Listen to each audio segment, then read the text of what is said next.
ازيكم عاملين اخواتي وحبايبي؟ يا رب تكونوا بخير. النهارده يا حبايبي هعمل لكم بيض العيون في الفرن. طبعا محدش جرب قبل كده الطريقه ديت، بس ان شاء الله هتعجبكم جدا وهتشوفوا النتيجه في الاخر. معايا طاسه يا جماعه وحطيت فيها معلقه سمنه كده سايحه، تمام، ومعايا بيضتين. هطقش بيضه بيضه كده،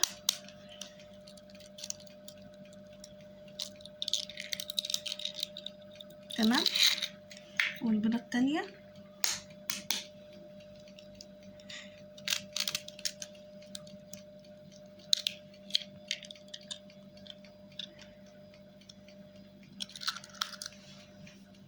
طبعا بيض العيون مش بيتقلب خالص.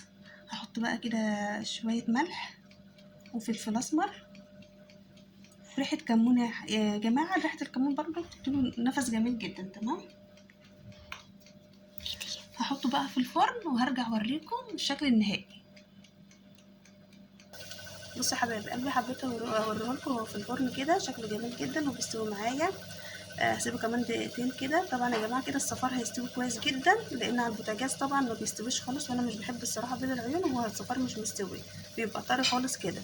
طريقه جميله ومبتكره جدا وان شاء الله هتعجبكم. استنوني بقى بعد ما انزله كده واخرجه من الفرن هوريكم الشكل النهائي. خرجته يا جماعه من الفرن زي ما انتوا شايفين كده، الصفار استوى معايا خالص. طبعا طريقه جميله جدا وان شاء الله تجربوها وتعجبكم جدا. واللي يعجب بقى الفيديو يا جماعه اعملوا لايك للفيديو، هحطه بقى في طبق التقديم بتاعنا وارجع اوريكم الشكل النهائي. ايه رايكم بقى يا جماعه في الشكل النهائي الجميل ده؟ ان شاء الله لو عجبكم الطريقه بقى اعملوا لايك للفيديو، واللي اول مره يشوف قناتي ينزل يشترك فيها ويفعل الجرس عشان يوصلكم كل جديد. باي باي.